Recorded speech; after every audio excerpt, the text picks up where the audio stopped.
Jaya Radha Madhava Kunja Bihari.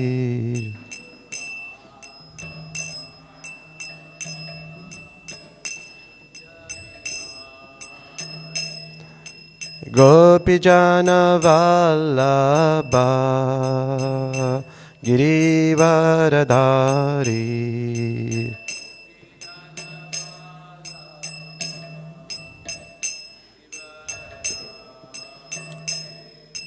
Yashoda Nandana Brajajana Ranjana.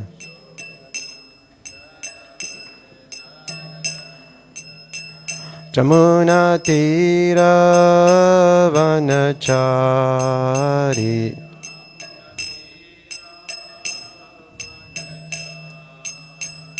Jaya Radha Madhava Kunja Bihari.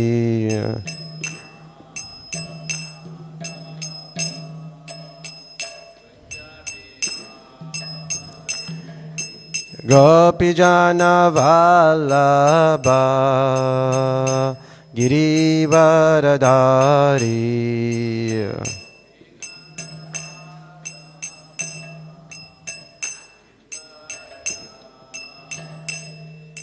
Yashoda Nandana Brajajana Ranjana.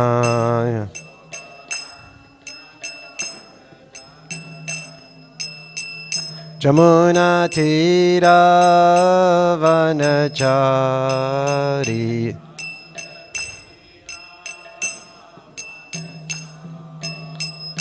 Jaya Radha Madhava Kunja Bihari.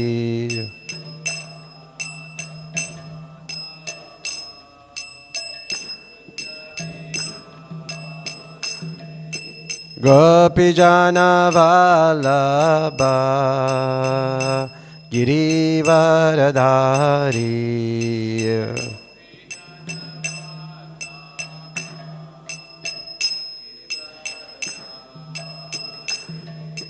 Yasoda Nandana Brajajana Ranjana.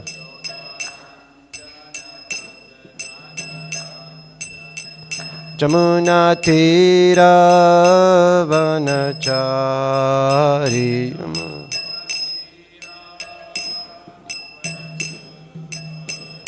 Jaya Radha Madhava Kunja Bihari.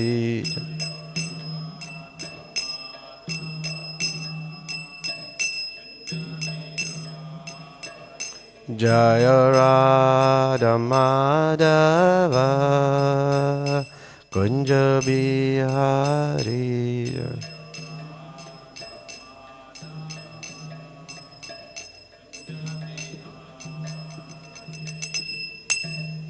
Jayam Vishnupad Paramahamsa Pravija Acharya Astoru Srimad.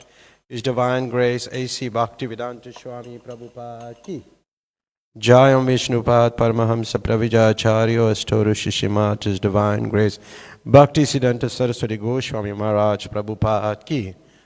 Anandikoti Vaishnava Vrinda ki. Namacharya Slaidas Thakur ki. Prem se kaho Sri Krishna Chaitanya Prabhu Nityananda Shri Advaita Gadadhar Shivasari Gaur Bhakta Vrinda ki. Sisi Radha Krishna Gopa Gopinath Shyam Kund Radha Kund Giri Govardhan ki. Vrindavan Navadip Dham ki. Gangamai Jamunamai ki. Bhakti Devi Tulasi Devi ki. Samaveta Bhakta Vrinda ki. Nitai Go Premanande. All glories to the assembled devotees. All glories to the assembled devotees. All glories to the assembled devotees. All glories to Shri Guru and Shri Gauranga. Hare Krishna. So we'll be reading from Srimad Bhagavatam, 4th canto, 24th chapter, text number 31. Om Namo Bhagavate Vasudevaya.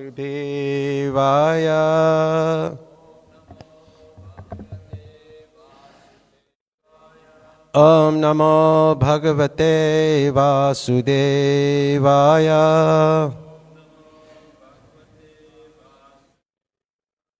Om Namo Bhagavate Vasudevaya.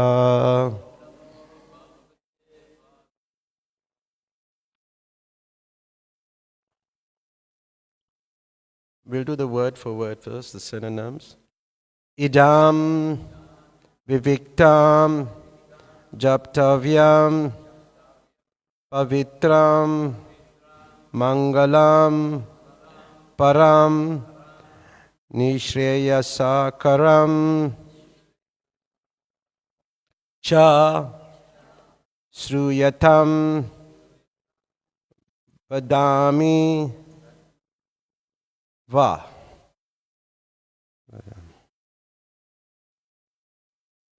Idam Viviktam Japtavyam.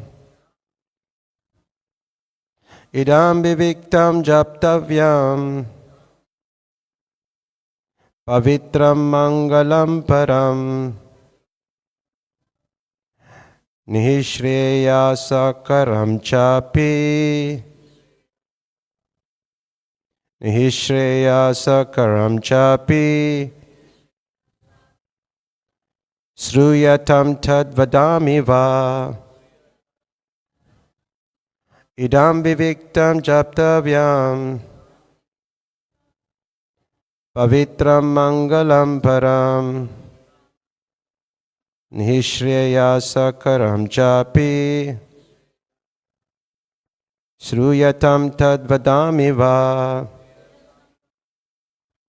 Idam viviktam japtavyam. Pavitram mangalam param. Nishreyasakaram chapi.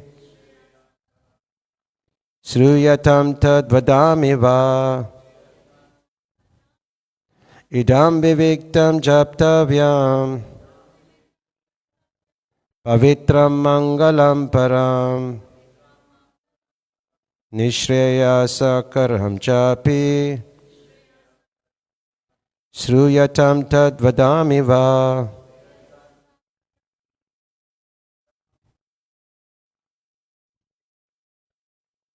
Idam viviktam japtavyam.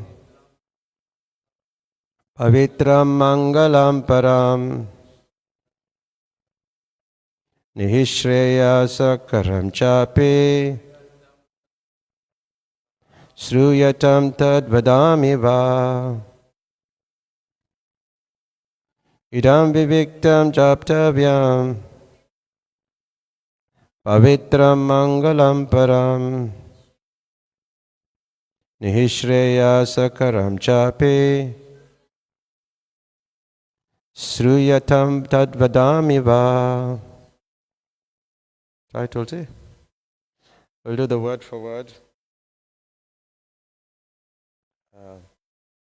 Idam, this. Viviktam, very. So it's very particular, is it like that? Very particular. Japtavyam, always to be chanted. Pavitram, very pure. Mangalam, auspicious. Param, transcendental. Nishreyasakaram, very beneficial. Cha, also. Api, certainly. Sruyatam, please hear. Tat, that. Vadami, I am speaking. Va, unto you. So the translation. Now I shall chant one mantra, which is not only transcendental, pure, and auspicious, but is the best prayer for anyone who is aspiring to attain the ultimate goal of life. When I chant this mantra, please hear it carefully and attentively. Purport by His Divine Grace, A.C. Bhaktivedanta Swami Prabhupada. The word Viviktam is very significant. No one should think of the prayers recited by Lord Shiva as being sectarian. Rather, they are very confidential. So much so that anyone desiring the ultimate prosperity or auspicious goal of life must take the instructions of Lord Shiva and pray to and glorify the Supreme Personality of Godhead as Lord Shiva himself did. The verse again, translation, now I shall chant one mantra which is not only transcendental, pure and auspicious, but is the best prayer for anyone who is aspiring to attain the ultimate goal of life. When I chant this mantra, please hear it carefully and attentively. It's a very wonderful purport by Srila Prabhupada given, and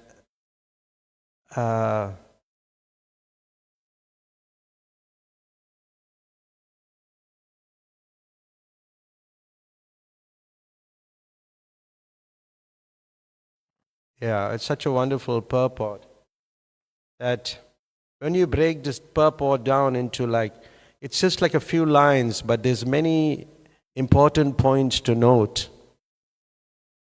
Firstly, is the confidentiality of the instructions. So the word vivictam, what does it mean? Very confidential. So it indicates that the instructions are not ordinary teachings. And these spiritual instructions often require discretion and deep attention. And they are meant for sincere seekers, not casual listeners. It's meant for sincere people. This is the theme of this point, the confidentiality of these instructions. So it's meant for very sincere people. Sometimes we have people casual and they finish off casualties. So, it's, so the universal, the second point to note in the purport, the universality of the prayer, how universal it is. So Lord Shiva, Prabhupada writes, also it's not sectarian. So the prayers of Lord Shiva is not just limited to the worshippers of Lord Shiva. That's what it means. That's what it means. And true devotion, transcend all these different labels, and it transcends all this. And, like somebody who's very sincere and looking for the truth and want to benefit from these instructions, regardless of their initial orientation, regardless of the first time they can come and get it. This is how universal it is. The third point is the supreme goal. And the word there in the verse is nish. Let me look at it here. Nishreyasa karam. Very beneficial. It's very beneficial. Because you get the highest benefit if you engage in this activity of glorifying Krishna. And what is that highest benefit of life one gets by glorifying Krishna is to understand or come to the point of spiritual perfection. So anybody can get it. Because the ultimate aim of devotional life is what? To attain that spiritual eternal spiritual perfection, and that is beyond all material goals that we have. It's beyond that. And there again in the purport highlights Lord Shiva as an example of bhakti. And those who are seeking the highest auspiciousness, the word, what was the word in the verse? The Sanskrit? Mangalam. The highest auspiciousness. then they should follow the instructions of Lord Shiva by glorifying Lord Krishna or Vishnu. We should follow that instruction. Because even the great devatas, the demigods, they recognize and worship the Supreme Lord. And that demonstrates, proper humility and understanding the path of devotion. And the fifth one that I found, that is glorification of the Supreme.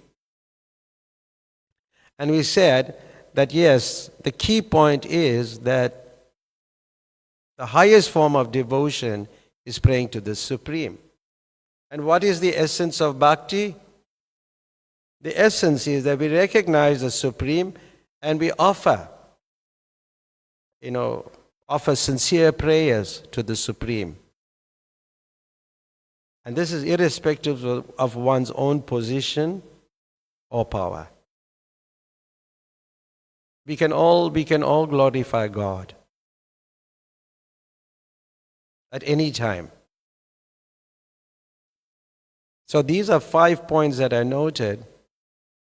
But sometimes Srila Prabhupada, when you read his books, sometimes he's saying, Lord Shiva is Devata and demigod.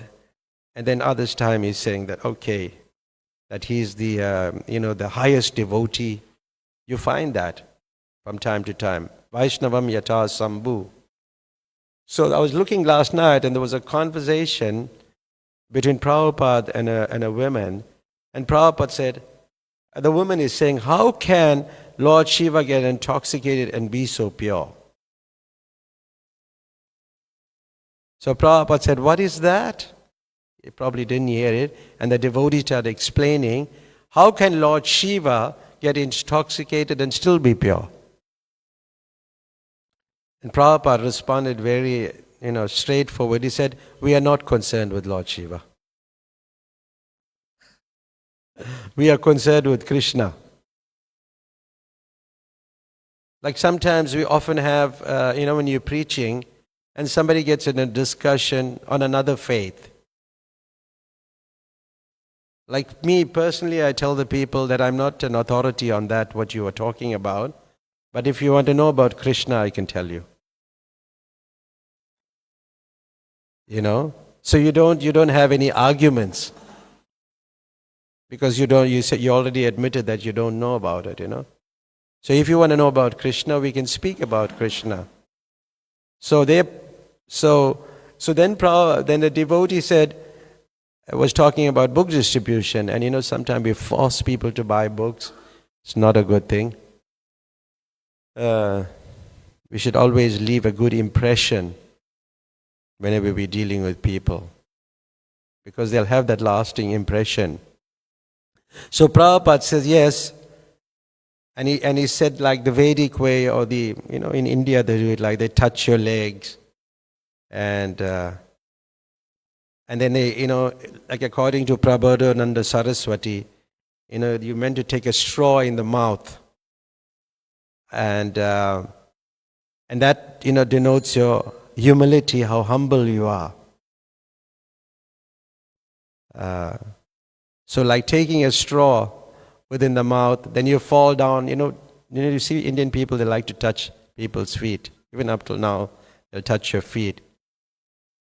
And he says, so by doing that, the people become inclined. Like so when you bow down to somebody, then naturally they...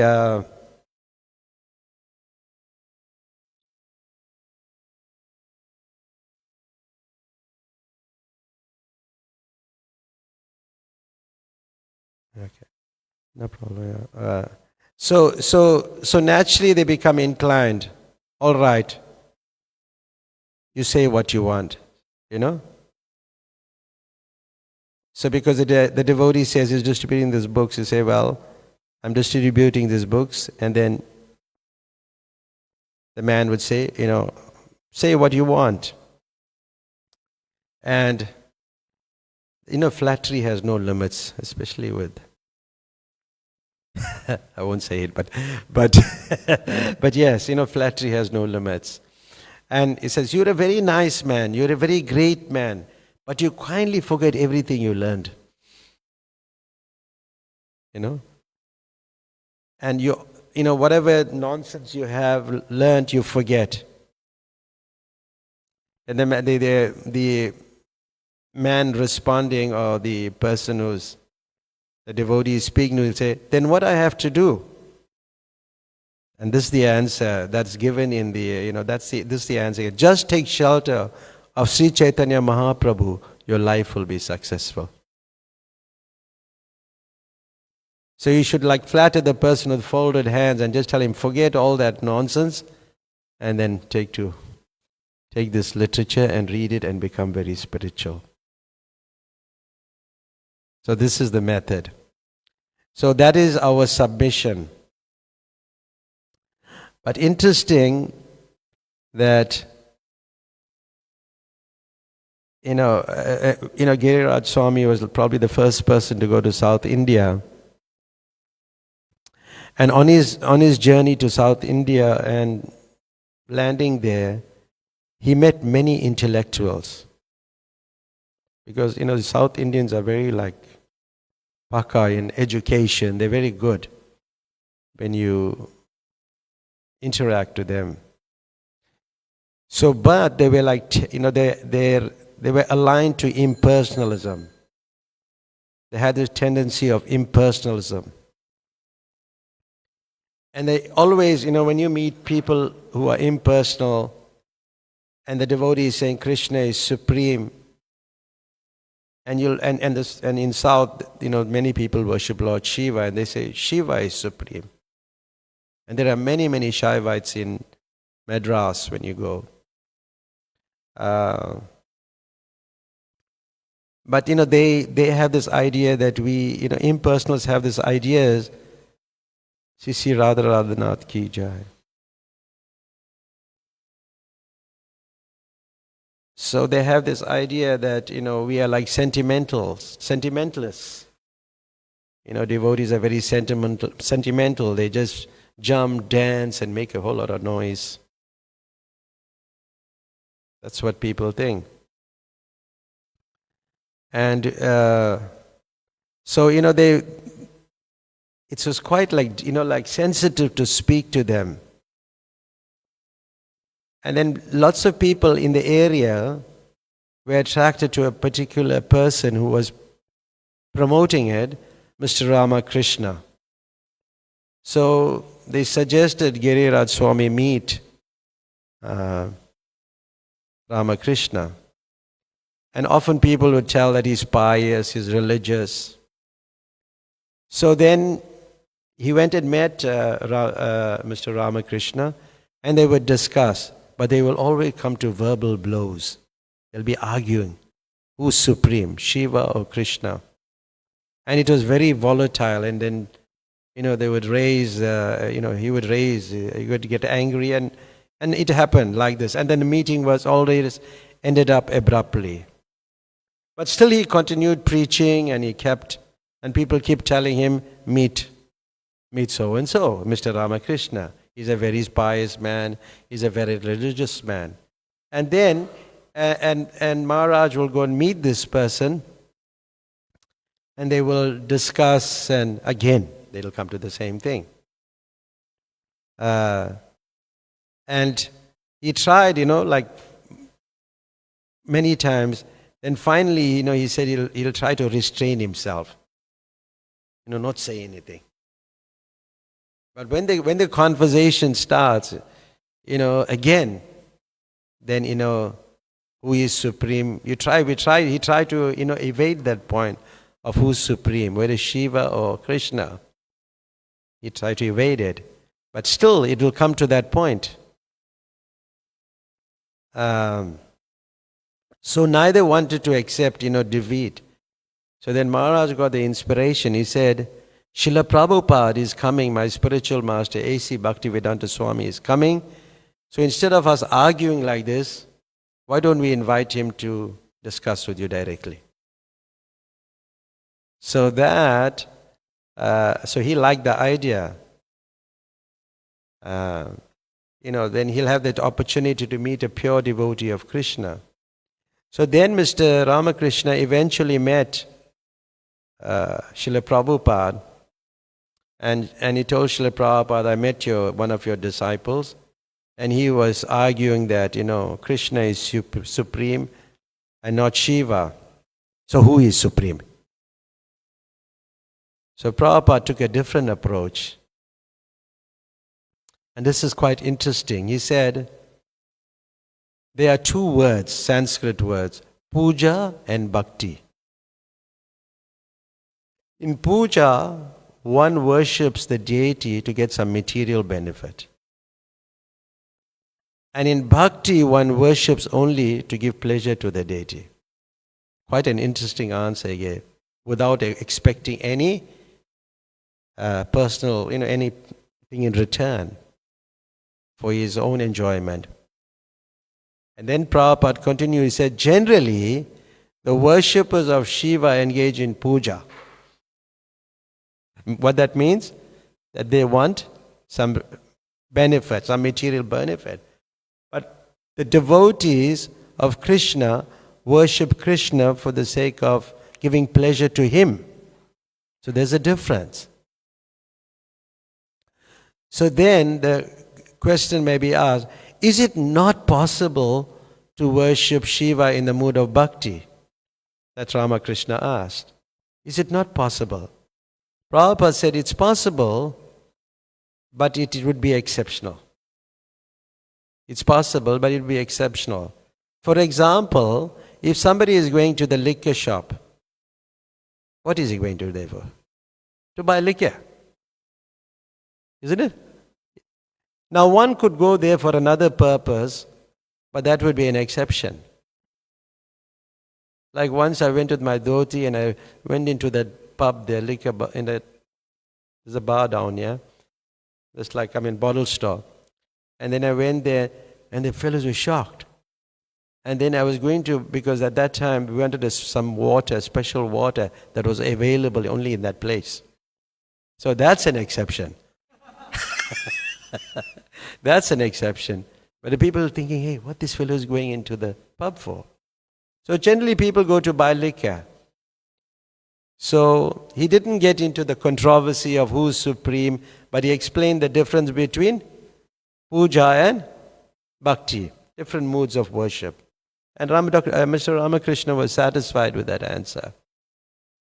So preaching is an art, and it requires a lot of thought, and when you're preaching to somebody, you have to be a little intuitive, what to say that person, how to say it, and sometimes you have to say the truth and say, well, this is what we do. Like I was saying, I was in Nairobi not so long ago, but this was in a city called Eldoret. It's like about 6 to 7 hours away from Nairobi.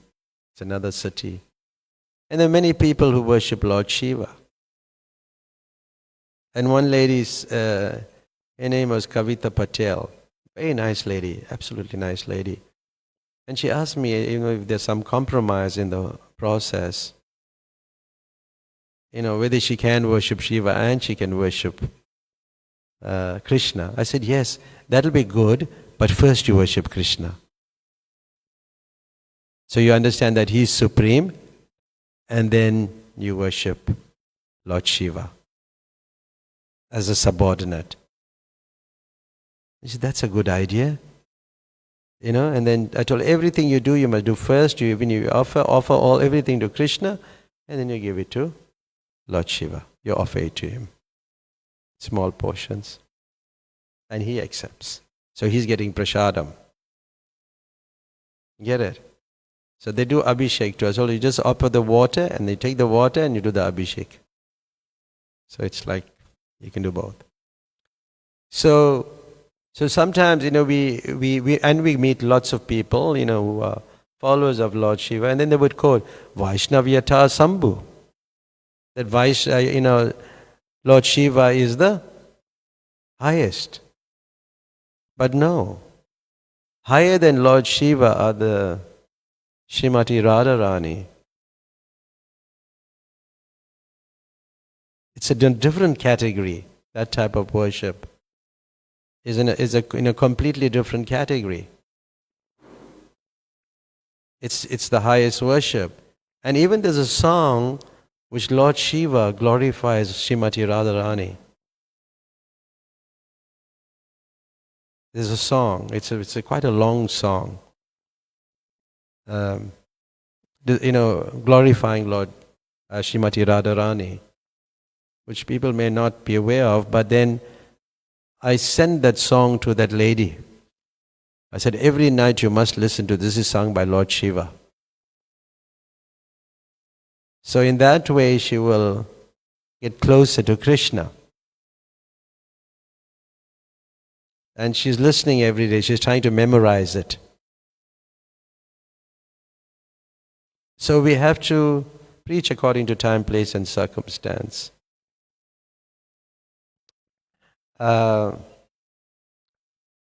Then in the verse, in the word for word, it talks about very pure, pavitram, very pure. And that, very pure, the effect you have on one's consciousness depends on the person who is engaging in a conversation, how he can affect that person's or transform that person's heart.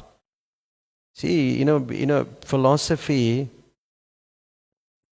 our philosophy, the end of our philosophy it's the means and the end is what? Chanting Hare Krishna. Because it's everything. So, in a verse in the earlier chapters of the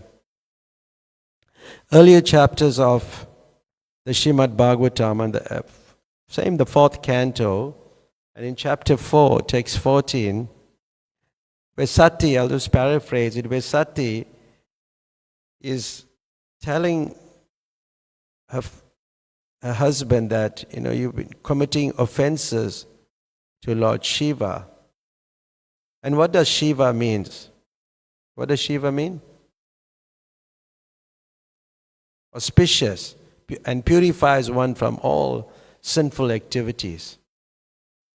So his order is never to be neglected. So Lord Shiva is always pure. So a pure person, one of the characteristics of a pure person is that he's never envious of somebody else. So if we have a little bit envy, we can understand that we're not pure. And therefore, and yesterday Prabhupada was saying in the lecture, everybody is envious. But he'll say, no, I'm not envious, I'm not envious of anybody. In other words, you're saying you're very pure. So if people who are not envious, and because, how do we know we're envious? Because we still have this body.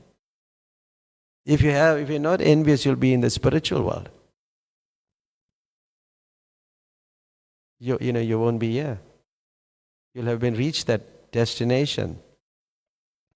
And Shiva is very auspicious.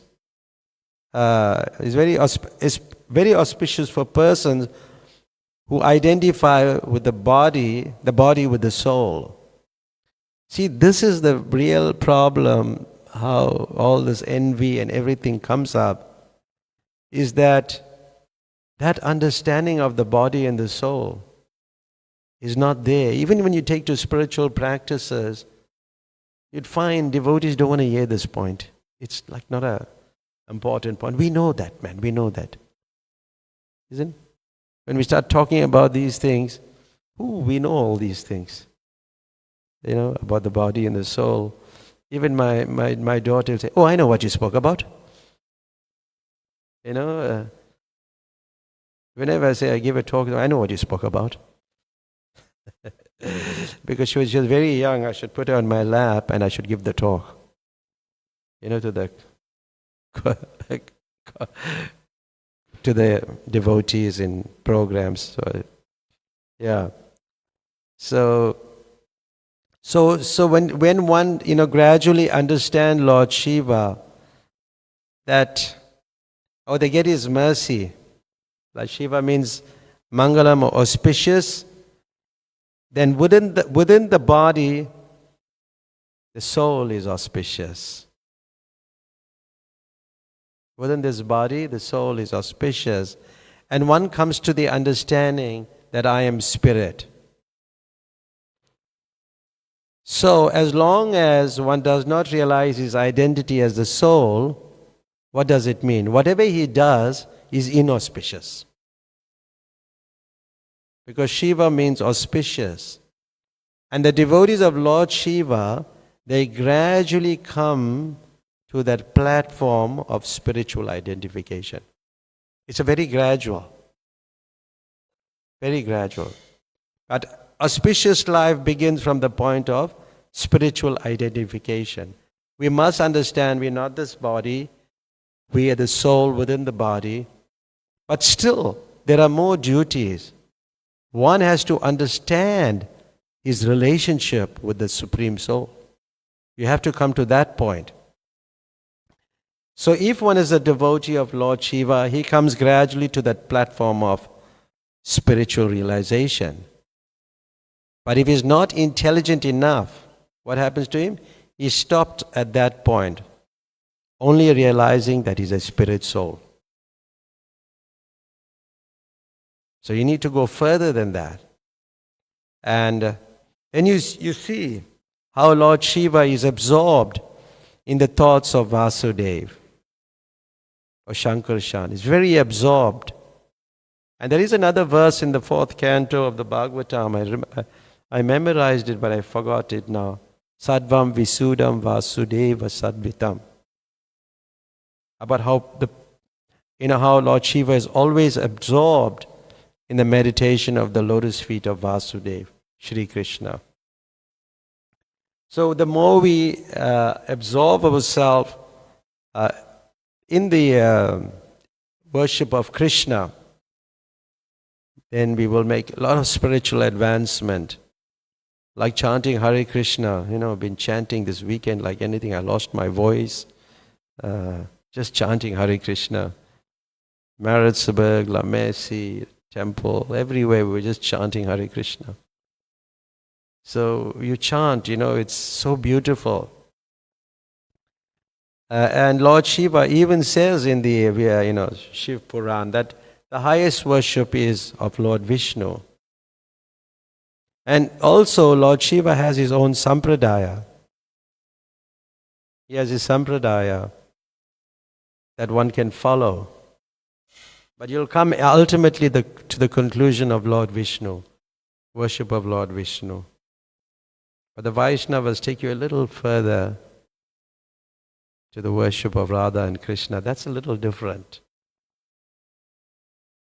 Anybody has any questions so far? I still got time. Yes. Zay, you can take the mic.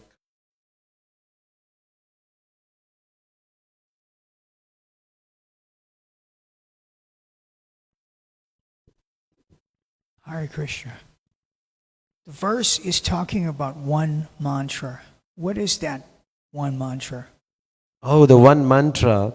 Well, that is talking about the verses from 33 to 68, it is. The Rudra Gita.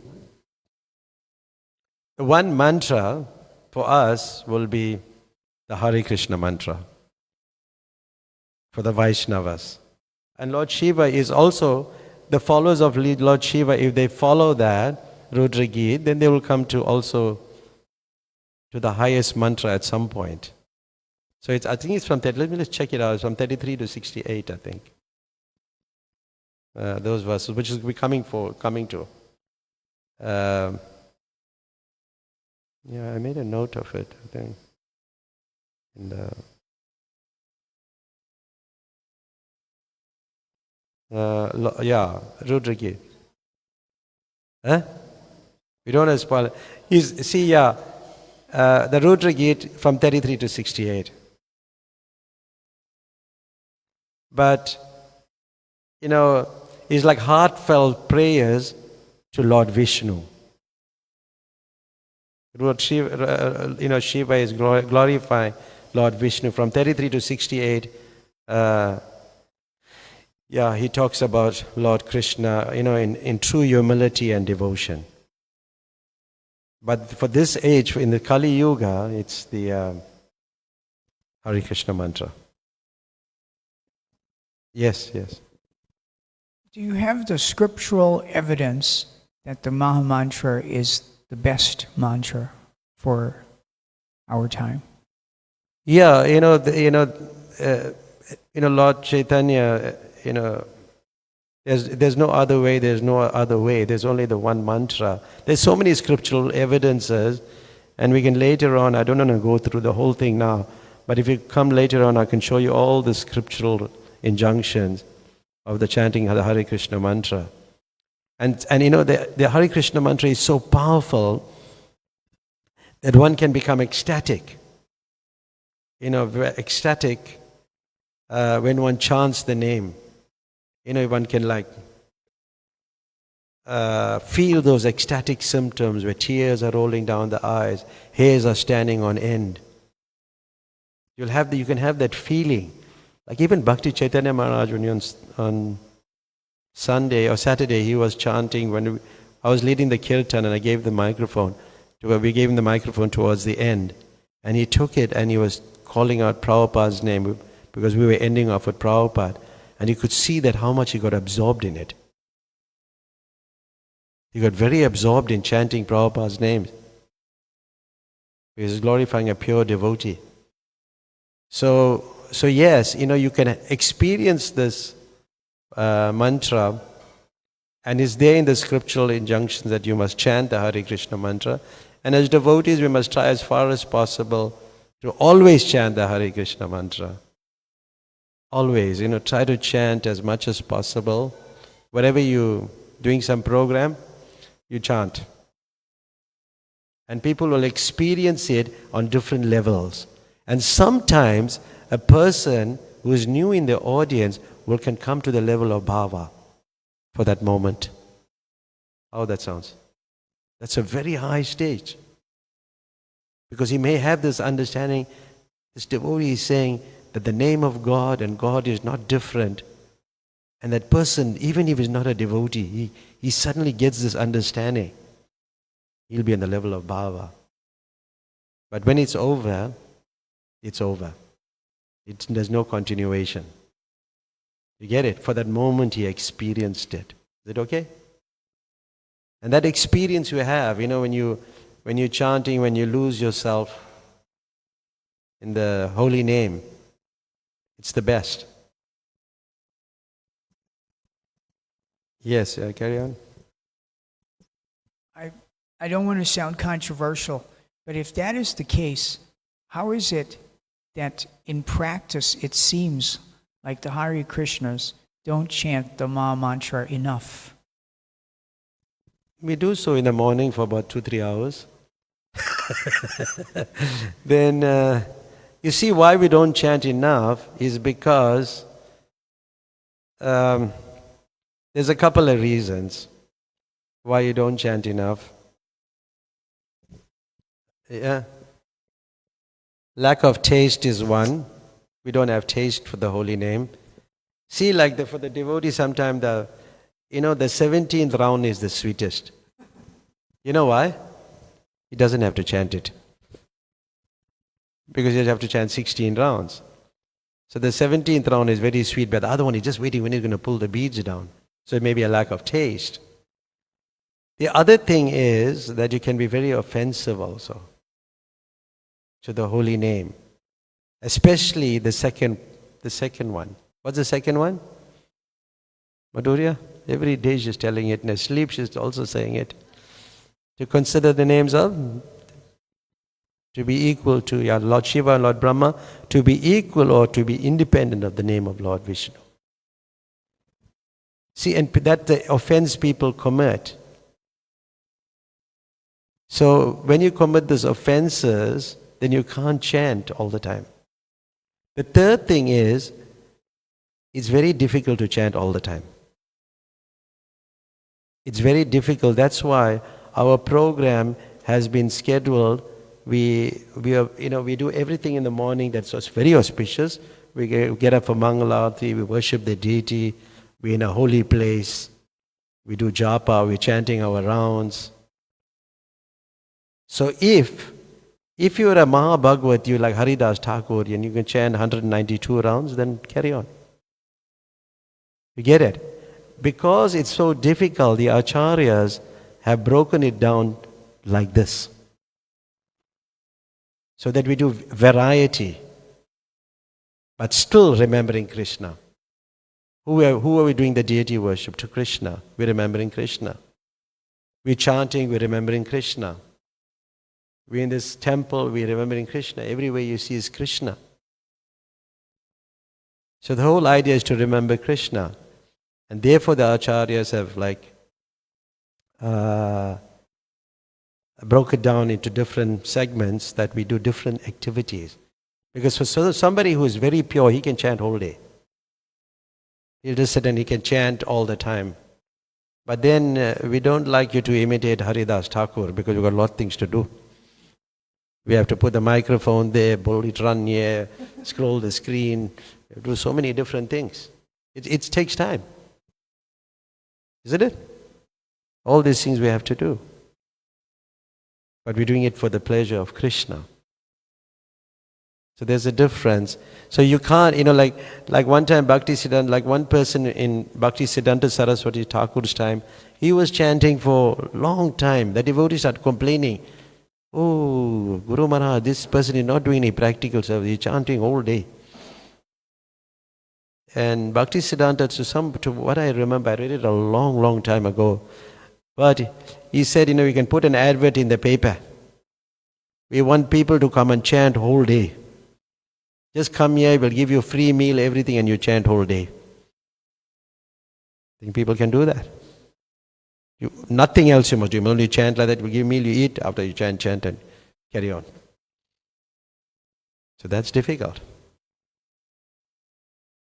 So therefore it's broken up like that. But it's the most important mantra. But then in your programs too, in your programs you should chant Hare Krishna.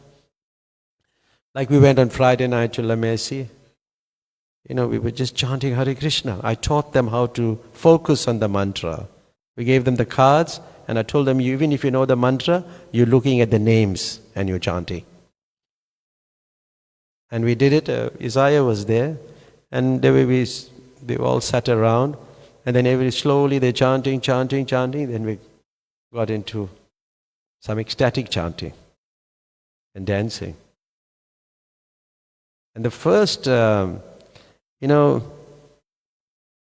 like the first, to see somebody's advancing spiritually is that he likes dancing. That's there in the science of self-realization. He worships Lord Chaitanya, the Panchatattva, and he likes chanting and dancing. Because so many emotions you have. And somebody who chants and dances is indifferent to public opinion. He doesn't worry what people think. Hey, this fellow is a madman. Look at how he's going, jumping up and down. But it's not like that. He's indifferent to public opinion. Sometimes he cries, sometimes he laughs. There's a verse in the 11th canto, chapter 2, text number 40 on it. 11:2:40. Read it. Read that purport. Very instructive. So yes, there are so many. It's nice that you ask these questions because very relevant, and there's so many things, I can say we can speak about, but I have 10 minutes more because we started at 20 to 8. I'm very particular about timing. Not 7:38. 7:38 to be precise. So is that answer sufficient? That's why, because people cannot do it the whole day. They have to do other activities. I can, as I'm also practicing, and I think it's pretty hard to chant japa the whole day, but I was speaking specifically about programs or events. If it's the highest, then we should give the people the best. And I noticed when you went to the program in Tongart, I'm not sure if I can say this, but I'd like to just speak freely. You didn't do something. I think you know what I'm talking about. And you decided to chant Hare Krishna more. Yeah. And I could see observably that people were becoming ecstatic beside themselves. And even at the end, someone said, I'd like to stop eating meat. Yeah. So if the person is gravitating towards spiritual practice and is moving away from materialism, that is a symptom of transformation. So I think in the programs, if it's the best and it can offer the highest benefit, you should have your main weapon at display for everyone to access. It had, it's great benefits. Once we went with Kadamba Swami to a place, Reni, you were there. We went to Shangweni, and Maharaj had his guitar. He had his guitar to play. But there was a whole, it was like it's like a Western band was on the stage. And Maharaj was going to be with them and play his guitar and sing the mantra. And he went up, he just started. He went and they were playing some instruments, and then he was playing his guitar and he was singing. But in that audience that day was a devotee who had fallen away a little. And I think, he was intoxicated. And I remember speaking to the devotee. I just wished him, and he was lying down there.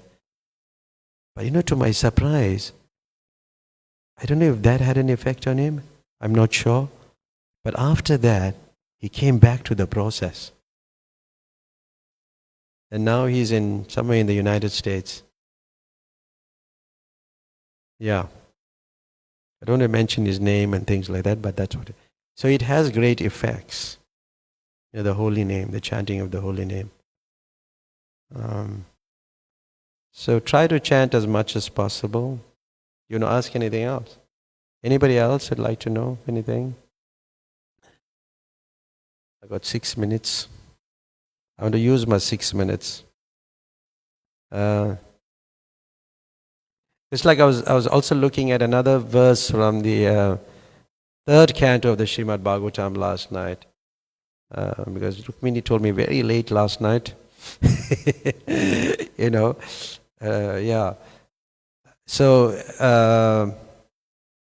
in the third canto, there's a story about Diti and how she wanted, to engage in sensual gratification. And, her sister is Sati. Sati was the wife of Lord Shiva. And Lord Shiva is worshipable by all women. They worship Lord Shiva to get. What they worship Lord Shiva for? Ranga? Really? For a nice husband. Yeah. And then he generally show mercy towards, women. So Diti,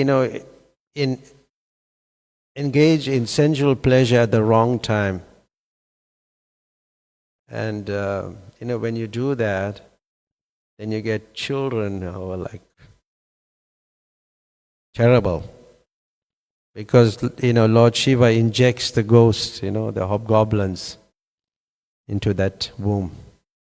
You wonder why the people are behaving in such a way. So, Diti invoked the pleasure of her sister Sati so that Sati would request her husband, Lord Shiva, to excuse her.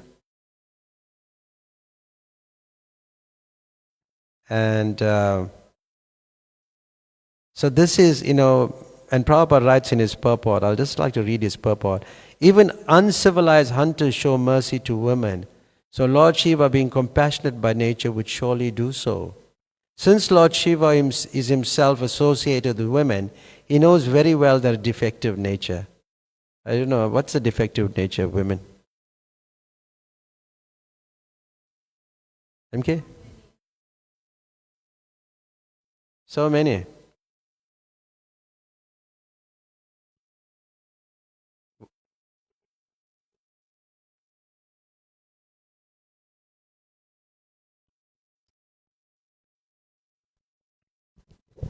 They easily fall to the charms of the man, I would say.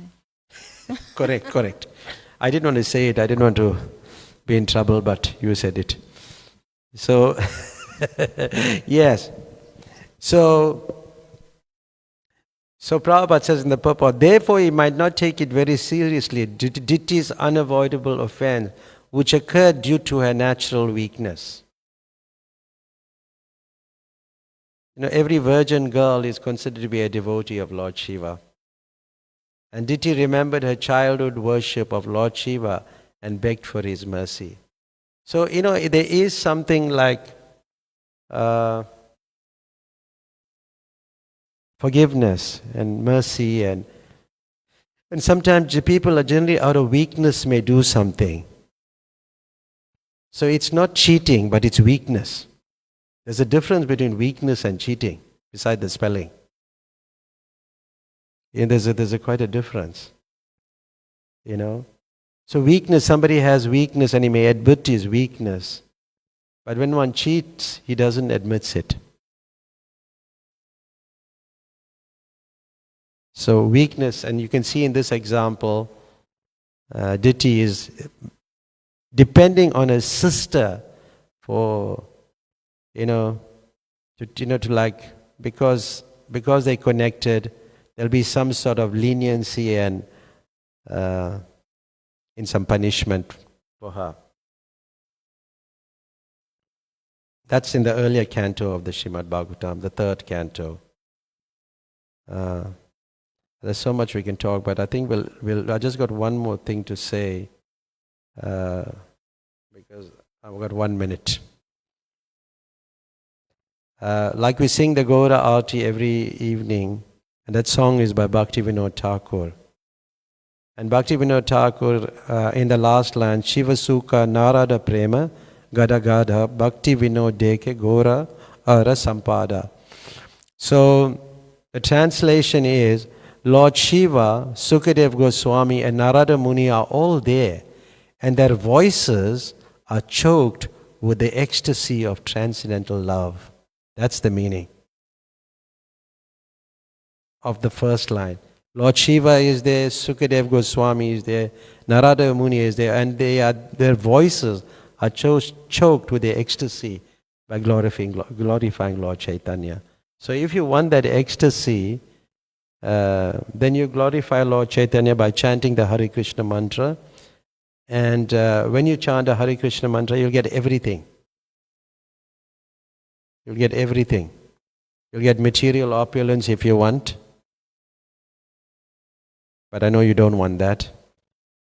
You prefer to live under a tree like Lord Shiva and not in the palace. And sometimes we think, maybe I should just pray to Lord Shiva just to get the palace, then I'll stop.